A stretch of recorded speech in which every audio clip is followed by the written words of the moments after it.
myself Shiny. I hope all are fine at home. Today I am going to explain on the topic Gauss theorem proof. Last class I discussed Gauss theorem. What is Gauss theorem? The total electric flux over a closed surface is equal to 1 by epsilon 0 times the net charge enclosed by the surface. We have studied that equation also. Phi, that means electric flux. Phi is equal to closed surface E dot ds is equal to Q divided by epsilon naught. This is our equation. Then how to get this equation? Proof. First, consider an isolated point charge. Consider an isolated point charge plus Q placed at O. We have to consider one point charge plus Q placed at O. Let the surface S. We have to consider one surface, that is S, be a sphere of radius, be a surface S, be a sphere of radius R. Be a sphere of radius R around the charge plus Q. Actually this sphere, we can say that it is a Gaussian surface. Gaussian surface means actually it is an imaginary surface. It is I told already, it is applicable only in the case of closed surface. Gaussian surface, that is an imaginary surface. Okay, this is that Gaussian surface. Then, electric flux through the area element. Electric flux, we have to calculate this electric flux through the area element. We can write our equation, that is phi is equal to closed surface. Otherwise, in this case, we are considering that a small area. Okay, that is small area, that is ds. Electric field is perpendicular to that surface. Okay, then this is in same direction. Both is in same direction. Then we can consider that d phi is equal to d phi. Small electric flux. Small area we have to consider. Small electric flux we can do it. D phi is equal to, which equation we can use? D phi is equal to E dot ds. E dot ds. Okay. Then in this case we can write E dot we can avoid, that is E ds cos theta. Last class I explained why.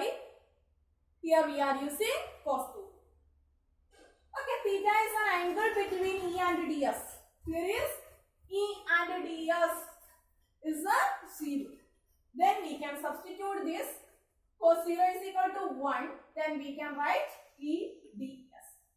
D phi equal to E ds. Then we are already studied that electric field due to a point charge. Electric field due to a point charge, E is equal to 1 by 4 pi epsilon naught Q divided by R square. Already we studied this. Then instead of this we can substitute this. Then we can write phi, we have to calculate. Phi means here we have to do integration, we have to do. Integral E means 1 by 4 pi epsilon naught Q by R square into ds. Then this term we can take outside. Then we get Q divided by 4 pi epsilon naught into R square integral. Okay, ds. Integral, closed integral, we can take closed integral ds. Okay. Then here is considering a surface sphere. Then we can use which equation? Closed sphere ds. Instead of this we can substitute 4 pi r square. Area of this sphere 4 pi r square. R is the radius. Then instead of this we can substitute 4 pi r square. Then we get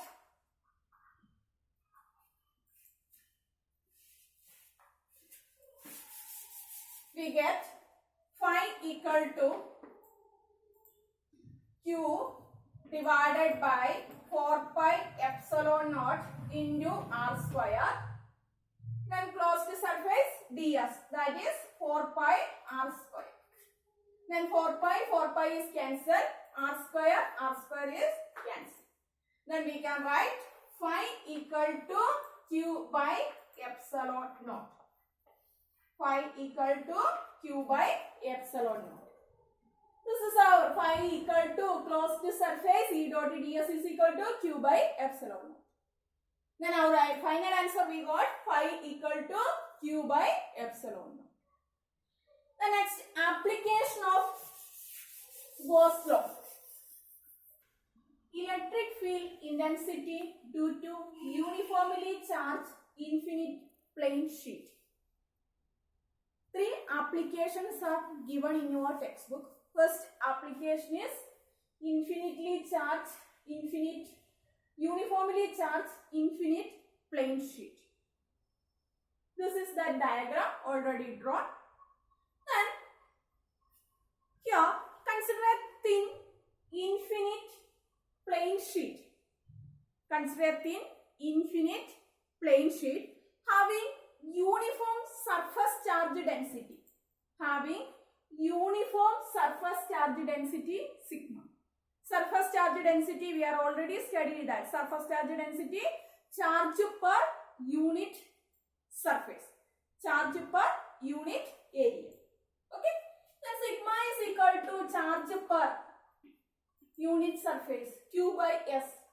From this equation q is equal to, we can write q is equal to sigma s. Q is equal to sigma s. Then here our aim is to calculate, to find electric field intensity at a point P. To find electric field intensity at a point P from that distance, that is R. Actually, for example, this is just imagine this is one plane sheet. Okay, one plane sheet. Okay, here one point. We have to calculate this electric field intensity at a point P. Okay, this is plane sheet. Then another point we have to consider that electric field intensity at a point P. Okay, this we have to calculate. And actually we are already told that Gauss theorem only applicable in the case of closed surface. That's why we are considering that cylinder. We are assuming that Gaussian surface in the form of cylinder. Okay. Then we are drawing like this. One side from this distance, that is R. This side also, that is R. Then electric field, that is perpendicular to that surface. Both ends, it is perpendicular to that surface. Electric field is perpendicular to that plane of the sheet. Okay. Then 3 cases are there. First we have to write that applying Gauss law. Closed surface, our equation is closed surface E dot ds is equal to phi equal to closed surface is E dot ds is equal to q by epsilon naught. Q by epsilon naught. This is our equation. Then we can substitute q. Here is surface charge density. We are considering that. Then we can write, instead of this q, we can write sigma s divided by epsilon naught. Okay. Here, this Gaussian surface is divided into 3 parts.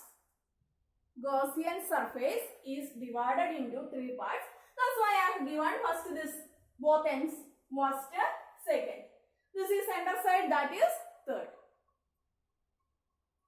This Gaussian surface divided into three parts. One is that end caps, that is cross section, both sides. Then this is curved surface. curved surface of that cylinder. Then 3 parts we are considering. Then we can write like this. Equation 1 we can write like this. Close the first part we can consider. First is E dot ds. Then again plus. We have to write plus. Again close the surface, that is second part E dot ds. Again plus. Close the surface. That is third part. Then E dot ds is equal to here we can write sigma s by epsilon naught. Okay. In this case, third case, here dot we can avoid. Instead of this E dot ds, we can write E ds cos theta. Here also we can write E ds cos theta. Here also we can write E ds cos theta. Dot we can avoid. Then cos theta, if you are using both case, here is electric field and surface area same. That is angle is 0. But in third case, that is perpendicular, it is 90 degree. Then we can substitute this. Here E ds cos 90 will come. Closed surface E ds cos 90. Cos 90 means 0. No need of considering that. Then we get closed surface, that is first side E ds cos 0 we can write. First case cos 0 plus second E ds cos 0 plus closed surface third case E ds cos 90 degree equal to sigma s divided by epsilon naught. Then here E ds cos 90, that is equal to 0. E ds cos 90 is equal to 0. Then we can consider this first and second case. Cos 0 means that is 1. Okay. Then we can take first case E ds is enough. E ds plus second case E ds is equal to sigma s divided by epsilon naught. Next we can take outside E into closed surface ds first case plus E we can take outside closed surface ds, that is second case. Integration differentiation. Okay, cancel. Then we can write Es plus Es is equal to sigma s divided by epsilon naught. Sigma s divided by epsilon naught. Then we can write 2 Es is equal to Es plus Es. 2 Es is equal to sigma s divided by epsilon naught. Then our aim is to calculate electric field intensity E. Then from this equation we get E equal to, we can write E equal to sigma SS we can cancel. Then sigma by 2 epsilon naught. S cancel. E is equal to sigma by 2 epsilon naught. This is our final answer. Electric field intensity due to uniformly charged infinite plane sheet. Final equation E equal to sigma by 2 epsilon naught. Thank you. Tomorrow we will discuss on the topic electric shell.